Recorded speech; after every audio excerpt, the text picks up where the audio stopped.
काली। सभी हिंदू धर्म प्रेमी भाइयों बहनों को मेरा हृदयपूर्वक ओम काली। गांधी के मामले में अपशब्द बोलने के लिए मुझ पर FIR दर्ज हुई। मुझे उसका कोई पश्चाताप नहीं है। गांधी ने किया क्या है हिंदुओं के लिए? विश्वासघात किया है देश का। 14 वोट प्रधानमंत्री पद के लिए सरदार वल्लभ भाई पटेल जी को थे और 1 वोट भी नेहरू को नहीं था, तो भी नेहरू को प्रधानमंत्री क्यों बनाया? और ये वंशवाद की जड़ फैलाने वाले ये गांधी ने पूरे के पूरे कांग्रेस के अन्य प्रतिभाओं का खच्चीकरण कर दिया, अन्य प्रतिभाओं को कुंठित कर दिया। एक वंश गांधी नेहरू वंश का ही बोलबाला करने लग गए। सरदार वल्लभ भाई पटेल के हाथ में अगर तब प्रधानमंत्री पद गया होता था तो भारत अभी सोने की चिड़िया बनता था, भारत अभी जगत गुरु होता था, भारत अभी चक्रवर्ती सम्राट होता था, अमेरिका से भी बड़ी पावर भारत बन जाता था। यह महान विश्वासघात भारत की जनता के साथ में गांधी ने किया, इसलिए मेरे हृदय में तिरस्कार है गांधी के प्रति। हिज हाइनेस श्रीमंत ज्योतिरादित्य सिंधिया जैसे महान प्रतिभाएं कांग्रेस में थी, है, लेकिन इस गांधी नेहरू वंशवाद के कारण उनको व्यवस्थित कार्य करने का मौका ही नहीं मिलता। इस वंशवाद के जनक गांधी हैं, इसलिए गांधी नेहरू खानदान के वंशवाद के जनक हैं, राष्ट्र के जनक नहीं, इसलिए राष्ट्रपिता नहीं है। मैं नहीं मानता, कोई माने उनकी इच्छा। दे दी हमें आजादी, बिना खड़क बिना ढाल, साबरमती के संत तूने कर दिया कमाल। ये गाना लिखने वाले को 100 जूते मारने चाहिए। भगत सिंह, सुखदेव, राजगुरु, चंद्रशेखर आजाद, सुभाष चंद्र बोस, इन लोगों ने जो त्याग बलिदान किए, फांसी पर लटक गए ये लोग, इन्होंने कुछ नहीं किया देश की आजादी के लिए, ऐसा इनका बोलना है ये गाना रचने वाले का। इतने सारे महान क्रांतिकारी, स्वतंत्रता सेनानी जिनको फांसी दी गई, उसमें 80% सिख लोग हैं, 20% अन्य क्रांतिकारी हैं। इन क्रांतिकारियों ने जो अपना त्याग बलिदान किया वह व्यर्थ मान लिया ये गाना रचने वाले ने, सारा का सारा श्रेय गांधी को दे दिया। एक लाठी खाई गांधी ने कभी? ये फांसी के फंदे पर झूल गए ये नौजवान, लेकिन इनको कोई श्रेय नहीं।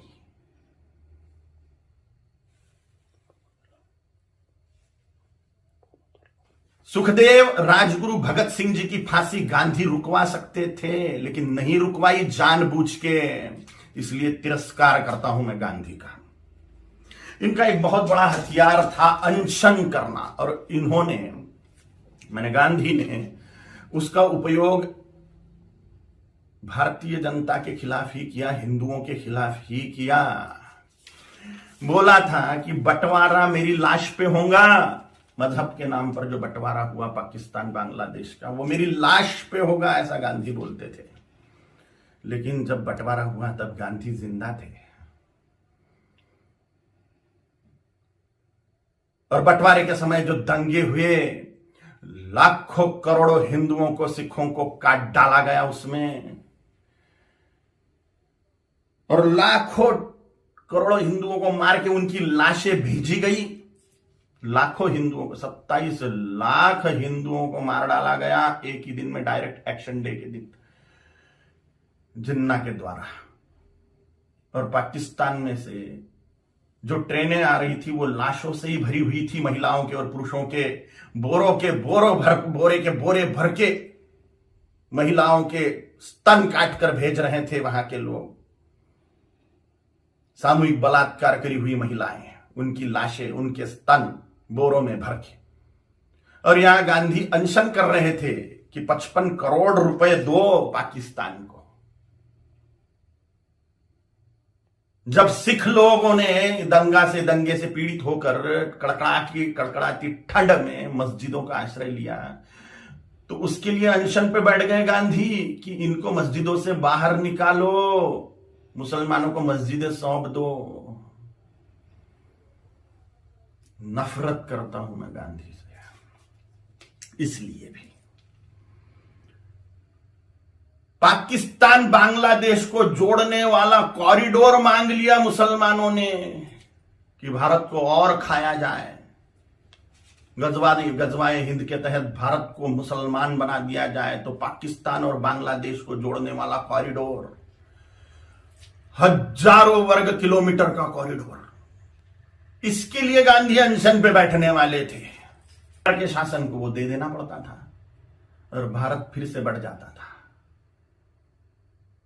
स्वातंत्र वीर सावरकर जी ने गांधी के सामने जातीयवाद तोड़ने की बात कही कि वर्णवाद, ब्राह्मण क्षत्रिय वैश्य शूद्र, यह वर्णवाद और हजारों जातियों में बटा हुआ जातीयवाद, इसको तोड़ दो और हिंदुत्व की धर्म ध्वजा के नीचे सारे हिंदुओं को एक कर दो। तो गांधी ने इसके लिए ये बात नहीं मानी। ये मांग पूरी करने के लिए अनशन पे नहीं बैठे। उन्होंने कहा जैसा है वैसा रहने दो। डॉक्टर बाबा साहेब आंबेडकर जी ने बोला था कि संस्कृत को राष्ट्रभाषा करो, देश की भाषा संस्कृत होनी चाहिए। तो डॉक्टर बाबा साहेब आंबेडकर की बात को संसद में मनवाने के लिए अनशन पे नहीं बैठे। ये स्वतंत्र वीर सावरकर जी का अवमान मानता हूं मैं, ये डॉक्टर बाबा साहेब आंबेडकर जी का अवमान मानता हूं मैं। ऐसी ढेर बातें हैं, ढेर बातें। कोई राष्ट्रपिता नहीं हो सकता। करोड़ों सालों से राष्ट्र है, उसका काय का पिता 200 साल पहले आया हुआ व्यक्ति कैसे पिता बनेगा? अगर पिता बनाना ही है, राष्ट्र का अनिवार्य है, तो छत्रपति शिवाजी महाराज को बनाना चाहिए, गुरु गोविंद सिंह जी महाराज को बनाना चाहिए, राणा प्रताप जी महाराज को बनाना चाहिए, आचार्य चाणक्य जी को बनाना चाहिए। और अभी के महापुरुषों को अगर बनाना है तो सरदार वल्लभ भाई पटेल जी को बनाना चाहिए, क्योंकि पूरे राष्ट्र कुल को एकत्रित करने वाले सरदार वल्लभ भाई पटेल हैं। छोटी छोटी रियासतों के टुकड़ों को एकत्रित करते हुए पूरे राष्ट्र को एक सूत्र में बांधने वाले सरदार वल्लभ भाई पटेल हैं, जिन्होंने राष्ट्र में जो टुकड़े टुकड़े थे उनको एकत्रित किया। राष्ट्र कुल को एकत्रित जिस व्यक्ति ने किया उसको ही राष्ट्रपिता का सम्मान मिलना चाहिए, ना कि हिंदुओं से पार्शियलिटी करने वाले गांधी को।